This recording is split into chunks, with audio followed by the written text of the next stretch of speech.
என்னங்க, இதுக்கு முன்னாடி வரைக்கும் தான் குடிச்சுக்கிட்டு இருந்தீங்க. நாளைக்கு நமக்கு இதுக்கு மேல குடிக்காதீங்க கிடைக்காதீங்கன்னு வாயை திறந்த தயவு செஞ்சு உங்களை கெஞ்சி கேக்குறேங்க. குடியனும் போஜன பிரியனும் தரித்திரராவார்கள்னு வேதம் சொல்லுதுங்க. ஃபர்ஸ்ட் நைட்ல வேதம் சொல்லுதா?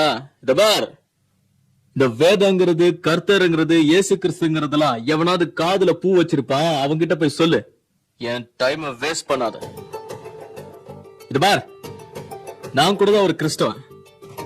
வருஷத்துக்கு ஒரு முறை நிதானமா கிறிஸ்துமஸ் அன்னைக்கு ஜாலியா ஒரு பெக்க போட்டுனேன். நைட்டு மாசுக்கு போயிட்டு வந்தா அந்த வருஷம் ஃபுல்லா ஆசீர்வாதம். பார், இந்த வேதம் படிக்கிறது போதிக்கிறது இதெல்லாம் விட்டுரு. என் கூட சேர்ந்து கம்பெனி கொடு, 2 பேரும் ஜாலியா தண்ணி அடிக்கலாம்.